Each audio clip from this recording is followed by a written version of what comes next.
So I just started following this guy on social. Have you heard of this guy, Derek Cahill? He does Who is that?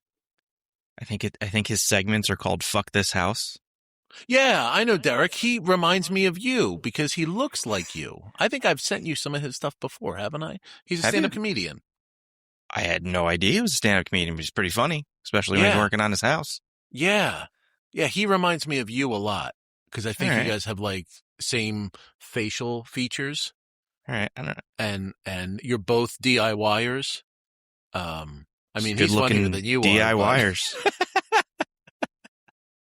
But yeah, he's great. Yeah, he's really funny. I just started following him. Yeah. He's I think a nationwide tour this summer and fall. Yeah. He'll be in Philly. Come on down. Hey. Yeah, he just popped up in the algo. So no? Is that weird? No. Cringe? He's cringing over there. God damn it, Brent. Today's guest is one of the most recognizable legal minds in self-storage. Scott Zucker is a founding partner of the Atlanta law firm Weissman, Zucker, Euster & Katz, and has been practicing law since 1987. For decades, he has represented self-storage owners and operators across the country on everything from lien sales and rental agreements to development, employment issues, tenant claims, and risk management. He serves as legal counsel to numerous state self-storage associations, has been a frequent speaker at national industry conferences, and is a partner in the Self-Storage Legal Network, providing legal guidance to operators nationwide. Scott is also the author of Legal Topics in Self-Storage, widely regarded as one of the industry's foundational legal reference guides, and has written extensively for Inside Self-Storage, SSA Magazine, Mini Storage Messenger, and numerous other industry publications. My wife calls her debit card her Debbie just to fuck with me. Never heard that one before. I like it, though. Because she's only she's dropping one letter. Like, this isn't even... Right. There's no time savings. Right. Debbie and I are going to lunch. Yeah. Me and my friend Debbie. Debbie's picking up the tab. Gotta go use my Debbie. What does that mean? Have fun with Debbie. I'll be here on the couch. I don't know how I got to that. I'm sorry. It's all good. That was a great open. Hey, Scott. Welcome to No Vacancy. The attorney's here. Now we can really talk about this. Scott. Attorney-client privilege. Excellent. Thank you for joining us, sir. We're getting right into it. When you sneeze, after a certain number of sneezes, let's say you're having a tough day, do you ever receive the tone when someone has to go out of their way for like the third or fourth God bless you? I reserve comment. Oh, here we go. I'm not sure who I'm representing in that question. Yourself. Oh, if I'm the sneezor or the sneezee? The sneezor. If I'm the sneezor. Do you ever experience a tone from someone who feels like they're obligated to give you the God bless you, even though you've never like my children? Asked for it? Correct. Yeah. The answer is yes. Okay. All right. I got one yes from an attorney immediately. This is going to be a hell of a podcast. Hey, Scott, thanks for joining us. I don't know how you guys are doing this in the middle of a World Cup match. Like, who's watching TV and talking to me at the same time? And that match is going on in Atlanta, and I passed on tickets because of you guys. How about that? Well, I'm sorry. Well, we all have regrets every day. Who is playing in Atlanta right now? It's Czechoslovakia and somebody. South Africa. I'm working. I'm working for a living. Anyway, this is very cool, you guys. This is fun. You guys, how many of these have you done now? This will be our 14th or 15th recorded, but we have 12 out currently. That's great. Yeah. Very fun. cool. Yeah, Appreciate just about who is the instigator behind this? Andrew. Definitely. All right. Yeah. All right. Wear it proudly. Say you're welcome.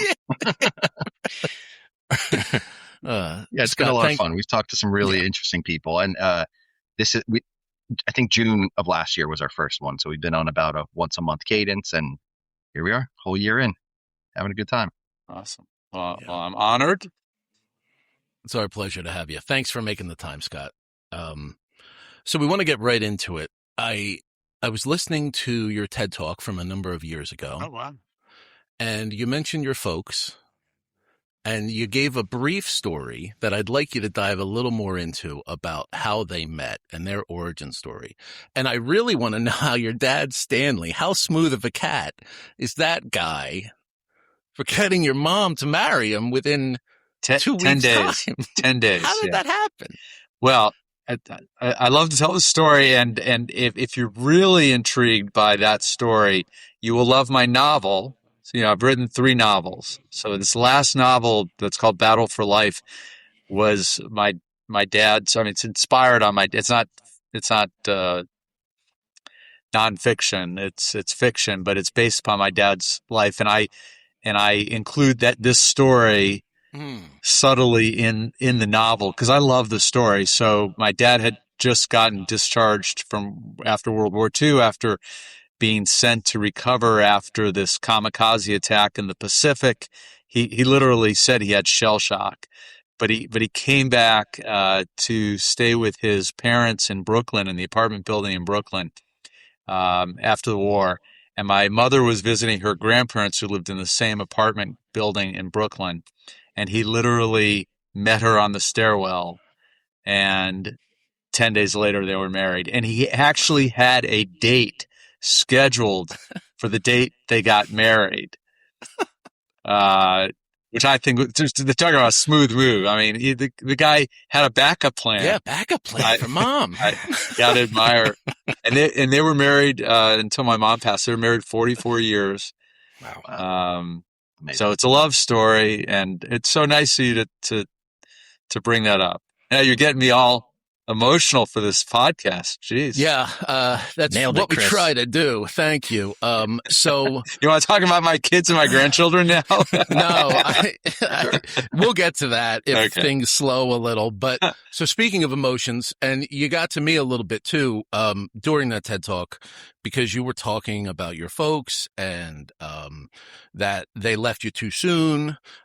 So we have a little bit of that in common. And just the idea that you came to talk about in the TED Talk, the legacy writing about, it made me think of my mom, and my kids are getting older now, and they didn't meet their grandmother. And oh, how I wish, that had happened. And I've got 2 10-year-old girls, and I really would just like my mom to see how much her granddaughters are going to start battling my wife, which would be a hoot for, that the hormones are raging, and they're only 10 years old. So, that really rang true to me, to be able to talk to the next generation, even if you're not there. So, and it's your responsibility to make sure your girls know about your mom.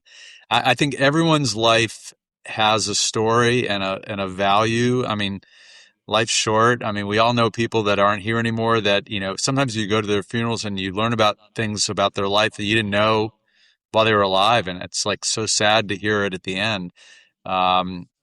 So, I mean, for you to be able to make sure you share those stories with your kids so they know who their grandmother was, and it's your job to make sure they know your stories. So one day your great, great, great grandchildren will know who you were. Because I think they may one day ask, like, I mean, for all of us, I mean, do we really know the stories of our great great grandparents? I mean, wouldn't it be amazing to find a writing from them or a video these days or something? I mean, that would just blow your mind. it would. It absolutely would. But I was struck by the feeling of an overwhelming responsibility to do this. And then how emotional that would be to put some of that on paper. I believe you've done that, right?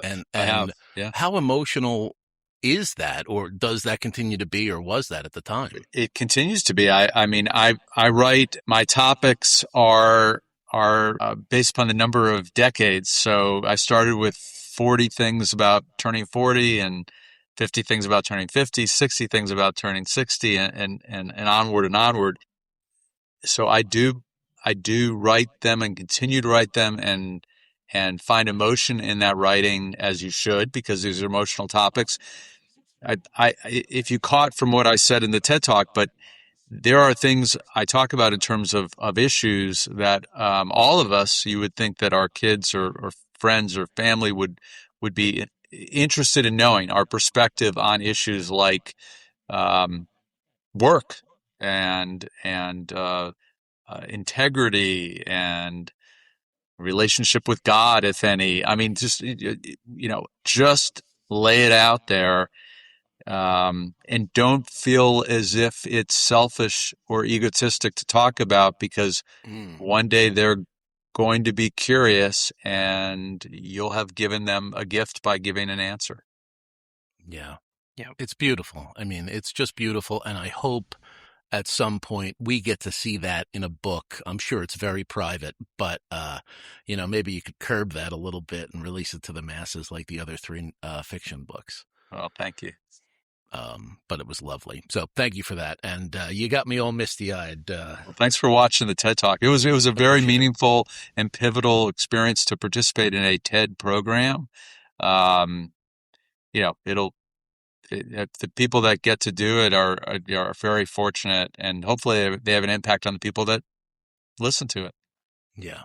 Yeah. So, I mean, the TED Talk, you were such a natural up there, and you do so many conferences. You're all over the country with the self-storage industry, supporting the self-storage industry, advocating for the self-storage industry. How long have you been doing these conferences? And even before that, what was your call? Was there a call to the self-storage industry? How did you start there? And then when did you start getting on stage? Well, there was a call to the self-storage industry. It was literally and I tell this story recently. I was very fortunate that the Mini Storage Messenger did a full article on my story. They called it "The Rule of Law." Just kick ass. So they really did a great job. But I started out as a construction development lawyer. This goes back to 1987. So I've been practicing almost 40 years. That was developing self-storage, and we successfully worked through the development and construction of the project. And the operator turned to me and literally said, "Are there any rules that apply to operating a self-storage facility?" And I said, "I have no idea. So I'm going to go look it up." And lo and behold, there was a statute that dealt with self-storage operation for the state of Georgia, and was amazed by it and wrote about it. It got published in the Messenger magazine back in 1989. The National Association saw the article, called me up and said, "Would you like to speak at a conference?" And it just steamrolled, and the story continues. But it goes with my whole philosophy from a law, marketing, service perspective of go out, get seen out, get asked out, which was to put myself out there in writing and speaking, and then have people hear me or read it and go, "Well, this guy knows my industry or cares about my industry. I might call him for help." And that sort of snowballed into becoming a self-storage legal guru, as some might say. By the way, that will be on my tombstone. You'll just see self-storage lawyer. Here lies a self-storage lawyer. But it's a great industry. I mean, we all know how lucky we are that we're in an industry where the people are great. They work collaboratively. There's a mutual support of, the rising tide helps all boats. I mean, we really are an industry that wants to be good together. There's not backstabbing. There's not a lot of negative treatment of operators between operators. They're neighbors. They work together, and they act supportively, which we're so fortunate to have. I have clients that I've now been friends with for 40 years. It's amazing. Quick break. If you're not involved with your state self-storage association or the national SSA, you're missing out. From legislation and advocacy to education, networking, and industry best practices, these organizations help keep operators informed and ahead of the curve. Get involved. Your business and our industry will be stronger because of it. Now, back to No Vacancy. A few years ago, Scott, I asked, I know you know our owner, Foy, and her late husband, Ken. And a few years ago, I asked her, I said, 40 plus 50 years ago, when you first started investing your time and energy in this, did you have any idea that it would become, the darling of commercial real estate, the sector that it has become? So I'll ask you a similar question. When you first started, did you have any foresight that self-storage would get to where it is today and that it could become a career specialty for you? Yeah, absolutely not. I mean, in fact, my other partners, or at that point, I was a young associate and the partners in my office. And I said, look, I'm going to really dig into the self-storage stuff. I mean, I think it's a great independent real estate vertical. It's something that I can, specialize in and really supportive. And they were like, you're crazy. I mean, self-storage back then was, metal buildings put up temporarily to secure land for other use. It was a temporary cash flow play. And you had those first generation properties that, were just thrown up as temporary use. It was not until, honestly, into the late 90s, mid 2000s. I mean, almost 2 decades later, where you get this institutional property, multi-story, beautification type property, metro areas, residential areas. I mean, I never thought that. I thought it was a great exploration into a small segment area that would keep me busy and maybe offer a unique opportunity for my real estate practice. But gosh, no, because if I had known, I would have invested in Public and Q Smart and Extra, But I got to tell you guys, I mean, seriously, when we hit 2009, 2010, the Great Recession, I mean, I thought that was the end of self-storage. I would have never bet that it would have survived it and continued to thrive in terms of the buildup and supply and demand for self-storage and the utilization of self-storage that we see now and continuing to climb. I mean, and let me tell you, when COVID hit, I would have also written off this industry. So, I'm going to be George Costanza, do the opposite of me whenever I say self-storage is dead, because it has a resurgence that continues, and I really do believe will continue to grow. If our demographic studies are correct in terms of the percentage of use, there's still a long runway of self-storage use that's coming. And I'll say this last sort of piece of it is that we are still a hoarder society. My wife and I right now, we're doing a renovation of a part of our house, and we had to move stuff from one area of the house to the other so they could get to it. It's just an accumulation of stuff. So what did I do? What did I do? I read to the self-storage unit. Of course. Absolutely. Staying in that same vein, Scott, what have you seen over the years that's been the biggest change in the industry? I mean, I have my assumptions, but would love to hear what you see. Well, there's a lot to that. I mean, the evolution of properties from this first generation to what I would even call fourth generation type property now. I mean, the beauty of these buildings, the way that they are developed in areas to fit into the culture and scheme of neighborhoods is amazing to me. I mean, the design of a facility is so intriguing to me now. It can be very fun to build a self-storage facility or convert a self-storage facility in an existing area and make it mesh with the neighborhoods and the areas, which I think is just very cool. And maybe that ties in with the technology now because of the systems, the gate access systems, the Bluetooth locking systems, the security, enhanced camera systems, the remote operations, all are just such an amazing evolution of this type of industry. And I have to give the folks that are back at their offices creating these technologies so much credit because they've changed the operation of the business. But for me, the answer, I mean, for my little world, I'm not developing self-storage facilities. I'm sitting in my office trying to keep up with the legal issues, is the change in laws. And if you look at how the laws for the 50 states for self-storage have changed over the last 40 years, it's amazing. I mean, we've evolved with the world, use of email, use of online lien sales, use of advertising through the internet, electronic contracting. I mean, all of those things that are now permitted by statute, and most statutes have followed the changes in the world as well. And I got to compliment the National Association and all these state associations that work so hard to keep up with the modernization of their state laws so that operators can meet the demands of their clients legally.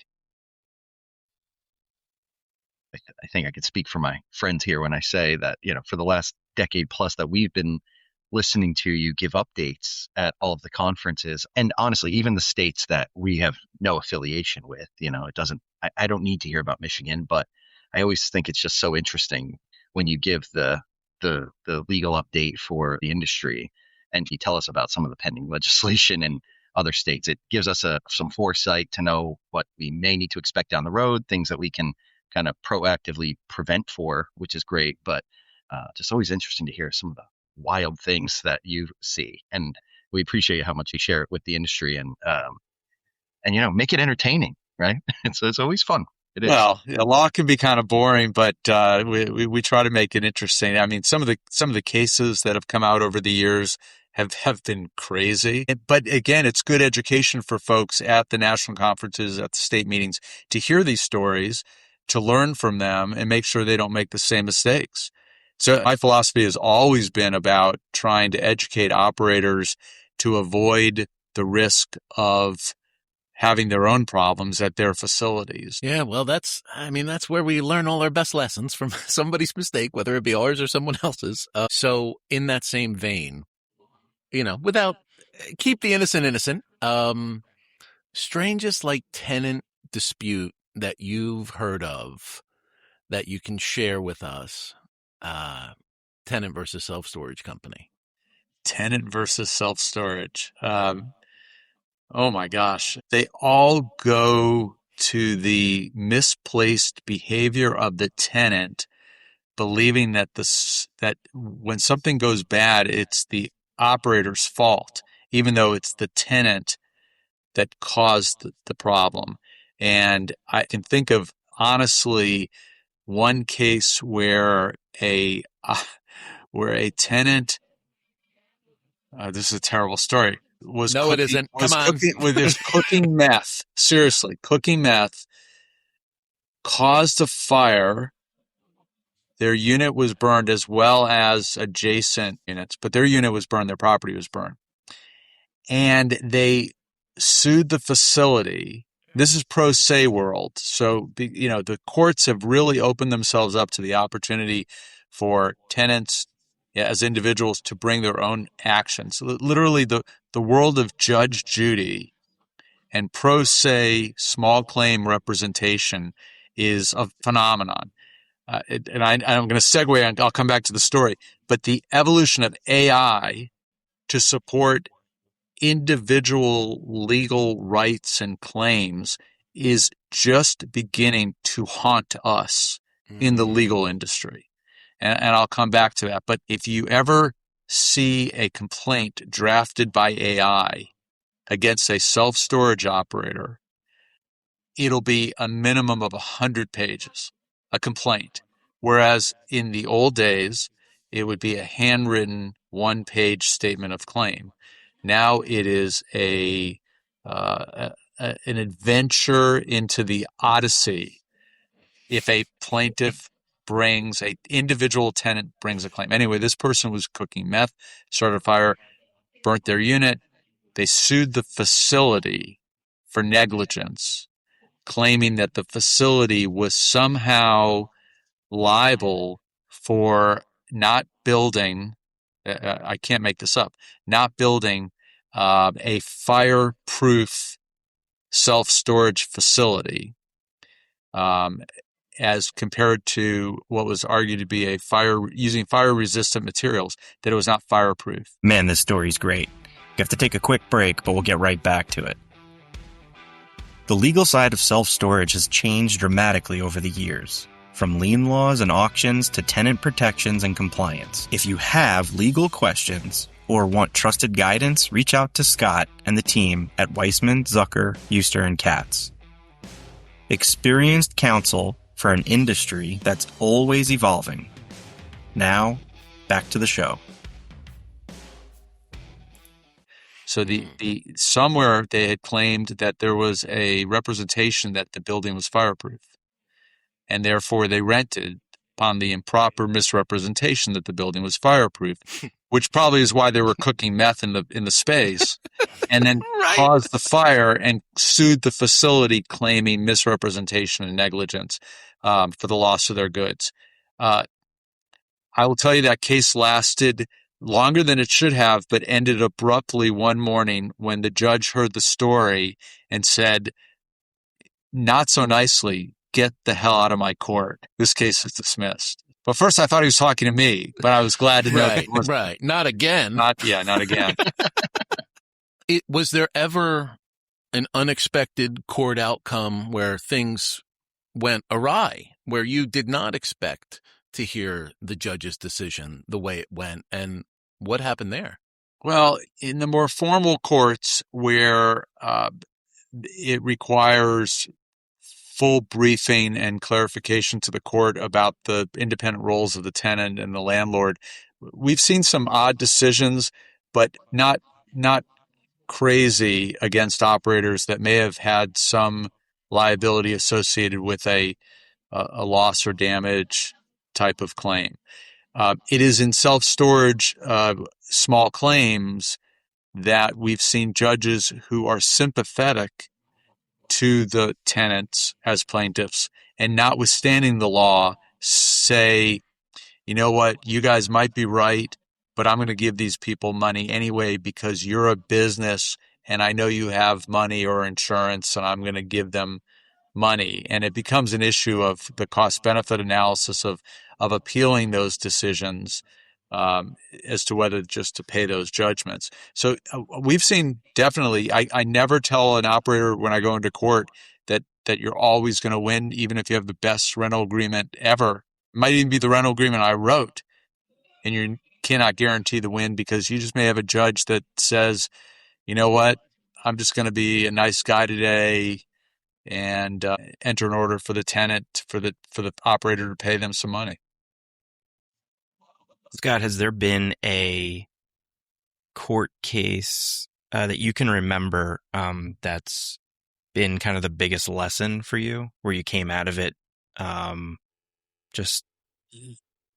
Yeah. I wasn't involved in this case, but I will always frame back to the Gonzalez case out of Texas from the early 90s, where a self-storage operator, was sort of interesting, sad story, a self-storage operator advertised a unit for sale, a lien sale, Mrs. Gonzalez, unit A101, household goods, furniture, whatever, as listed and publicly notified pursuant to the law.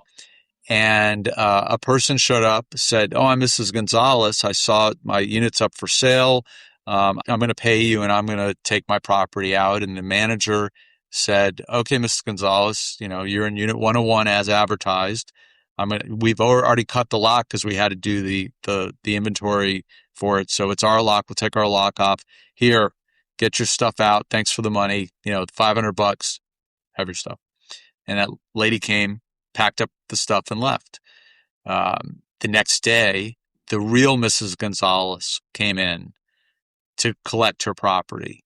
And the managers were like, "Well, there was a lady here who said she was Mrs. Gonzalez. Well, did you ever check her ID? Do you know, did you identify who she was?" And it's like, No, she said she was Mrs. Gonzalez. We don't go through any proof process here. And to me, that was a big lesson in knowing who your tenants are, especially in the world of self-storage.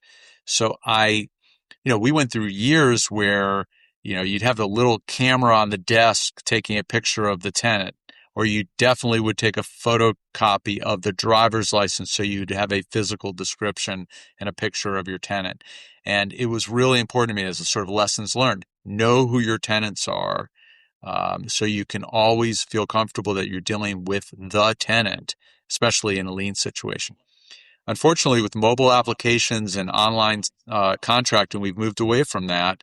And sometimes it's more of a hassle to get a copy of the driver's license. But I really urge operators to verify their tenants, especially in a lien collection situation. I mean, this whole issue about self-storage, they don't live there. They just store their property there. So managers may not know. And look, we may not even have managers at a site anymore with unmanned properties.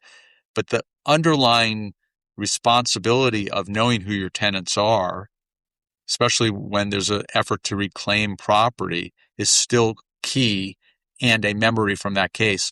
And that case, the true Mrs. Gonzalez was awarded in the millions for the loss of her property, which led secondarily to the question, can we limit the value of the property that's being stored at self-storage? And that triggered the whole movement towards the contractual limitation of value, the declared limitation of value. And then subsequently, over the past 20 years, the statutory approval that a self-storage operator who chooses to limit the value of the property stored can rely on that limitation if a tenant claims loss or damage to their goods. So all of these came from some bad stories and lessons learned to move into contract rights and to statutory protections. Just a quick follow-up to that. Do you think the limitation of value at $5,000, I think that's where it usually is, do you think that should be lowered? Or do you think that kind of works against people selling insurance and other types of things? I think it's a number that fits within sort of the industry standard of a reasonable value of the property being stored. But there's always the right of the tenant to seek to increase the value based upon their request. So we have situations where operators are at the ready that a tenant sees that, says, well, I believe my stuff has more than $5,000, and you're able by addendum to increase the value as long as the tenant can demonstrate that they have insurance or protection for the higher value. They always assume the risk of loss that is protected by a third party or protection program to balance that risk. So the 5,000 has been used. I've seen it higher in certain areas. New York City was well known for a 7,500. There's a case out there for 7,500 limitation of value. There's a case in Nebraska for $2,000 of limitation of value. So, it depends. It depends, but it always gives, this is important, it always gives the tenant the opportunity to request a higher value if they see fit to do so. And it also gives the landlord the opportunity to go, you know what, I don't feel comfortable with giving you that increased value. I'd rather you go somewhere else. All right. So, Scott, I like your other background better, Brian, but that's a whole different story. He just moved halfway through. Literally while you transported yourself. My internet connection just wonked out and said, no more fun fake studio. So we have a small segment queued up here that we're calling self-storage legal mythbusters. And so I'm sure you'll have more to say about these, but true or false? All right. And we'll just fire a few scenarios at you. True or false, Scott? If it's in my lease, it's enforceable. False. Do you want me to explain, or just straight on? Yeah, go ahead. I it says rapid fire, but I know that we're not. Well, we can do rapid fire. I'll come back to it, but the presumption of enforceability, the presumption of prevailing based solely on a contract is not the way that the law works. It's going to work a strong percentage of the time, but you said it as a very sort of yes or no, and I can't say yes. Yeah. Go ahead. Next. This is perfect because we were just talking about it. True or false? I can always rely on the limitation of value provision. False. judges can do what they want to do, but I'd rather you have one than don't have one. True or false? A signed waiver protects me from liability. Again, I'd rather have one than not have one, but not always. I told you the only yes we were going to get out of him was when he hears the tone when somebody has to say God bless you a third time. It's the only yes. Scott, true or false? A tenant abandoning a unit means I can immediately take possession.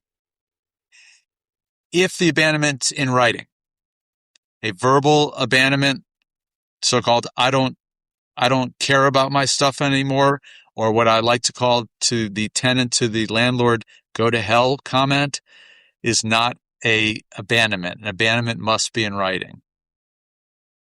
What if they said, go to hell and bring all my shit with you?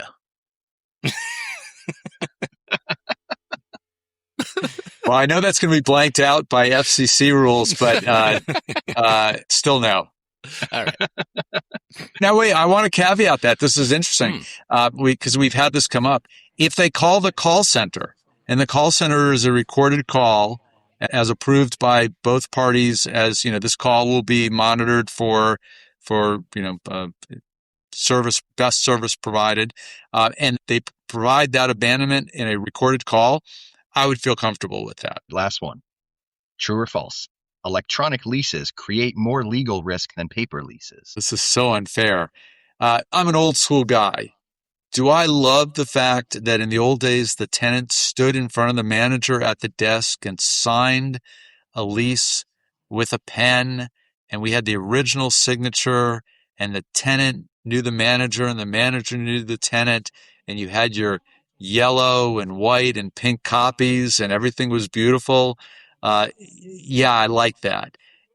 Are electronic signatures enforceable? Absolutely, yes. We have federal and state electronic signature laws. These days, with certain companies, you can track the IP address and the location where the contract was executed in case there's any challenge. But I also know that there's a reality that tenants can and will try to challenge the lease when it's an electronic signature and argue that it was not them or it was not their signature. So, has it made our lives easier? Yes. Has it made our lives harder in certain instances? Yes. Did I love the, look, in the old days, sign in blood here with a seal with wax over the signature? That would make my life so much better. But, gosh, I didn't give you a straight answer to any of those. What a lawyer. Gosh, what a lawyer. So we've got a question from folks who I guess were too frightened to ask you and Carlos in San Antonio. I'm going to let you try to decipher this one, Scott. I don't know if it's really English, but what's his opinion on having an overdue tenant sign a new rental agreement if we take a partial payment? Well, a new rental agreement is completely unnecessary. You could always accept a partial payment if you chose to do it. The contracts that I write do not provide for, they provide that you could take a partial payment. I mean, because sometimes people pay it and somehow in the system you accept it, but only full payment would stop a sale. Now, an operator always has the right, because tenants do have their stories. And everyone has their own life events. So you may have a tenant tell a story that the operator says, well, I'll take a partial payment and I won't sell your stuff. But contractually, you could take a partial payment and still sell the stuff because they have not fulfilled their debt obligation. But let's say you take a partial payment, don't sell it, and continue on to the next month, expecting the tenant to cure the balance and pay the next month, which is optimistic. You don't need a new lease agreement to do that. It's just a continuing default, and maybe you schedule the lien for the next time. But no burden of creating a new lease. It's the same contractual relationship. It's just a monetary calculation of what's owed and not owed at that point. Yep. That's what I thought. I have a sorry, real quick, Chris. We had this is kind of a joke one, but we had Jessie Lamb on fairly recently, and she has a chicken unit story, and it came up. I mean, she had what was it, hundreds of chickens in a unit that she had just found out about. Yeah, this has been rectified. I mean, it's not present tense. This is had. Yep. Are we talking like a hatchery, like they're making eggs in this unit, or this is where they got rid of the chickens? Like what's going on here? They were live. I believe chickens. They were lit. She heard clucking. It was audible. Clucking. So they were alive. Yeah. It wasn't a butcher shop yet or anything. So she took care of it in the correct way. My question was, had the tenant been late on payments and this had to go to auction, how does that work? I think that these are great sort of stories because there are the many one-offs of self-storage, what's found in a unit for the purpose of a lien sale. I would not sell a unit full of chickens.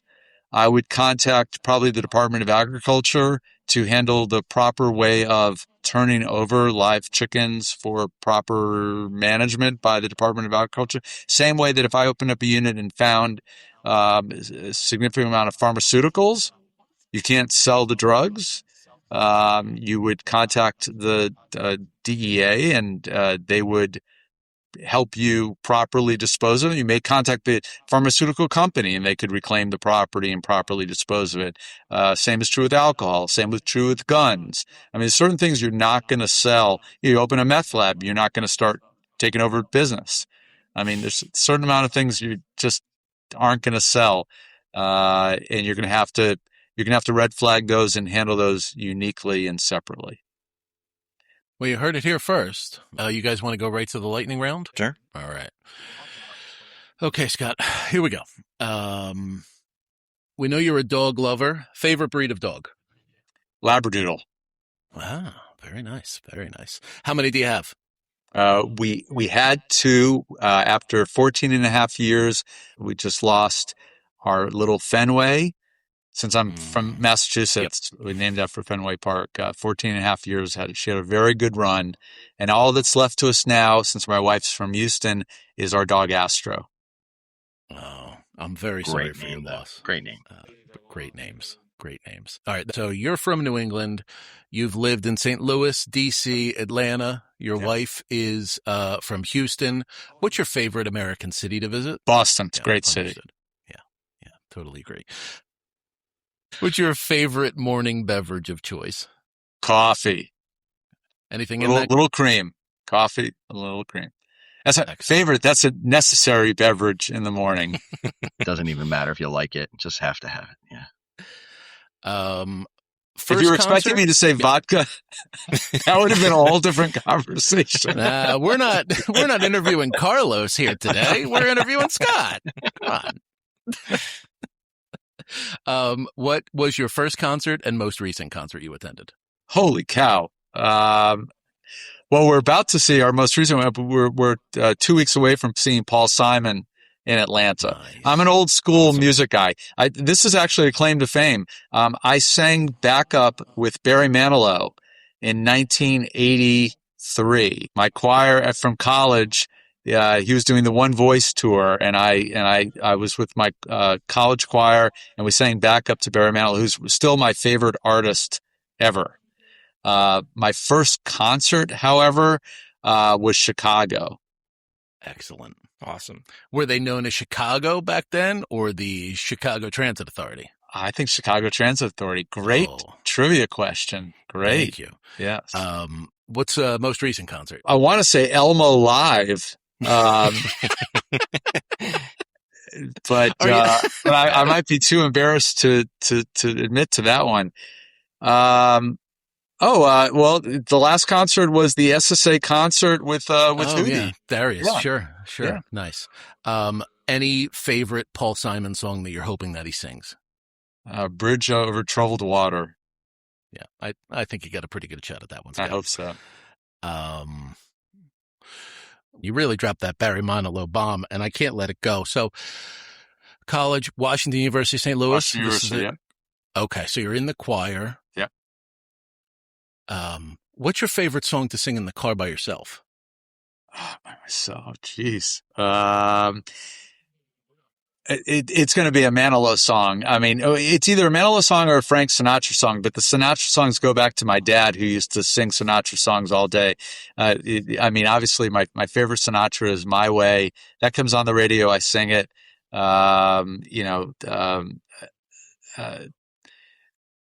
But probably Copacabana. So that's I mean, you guys don't have a lead-in song at the Power Hour? Like from now on, you guys. I don't think Carlos and I could probably decide on a song, because he'd probably do some sort of like, I don't even know what he would be thinking about in terms of rock and roll back from the 60s for, some Janis Joplin song or something. I don't know. A little Barry every once in a while. Well, yeah, you could do my opening to a Barry song anytime. All right.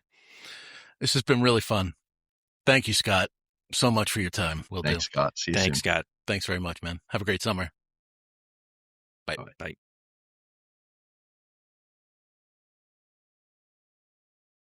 Scott Zucker, always a breath of fresh air. Fantastic. He has probably forgotten more than most people will ever know of self-storage. Yeah. Seen it all. I was going to ask him to sing, but I didn't know how awkward it was going to get. Well, I don't know about the licensing stuff, but I mean, if we could play him out with Copacabana on the end of this podcast. Thanks for tuning in. If you like what you heard, you can listen to No Vacancy wherever you stream your podcasts.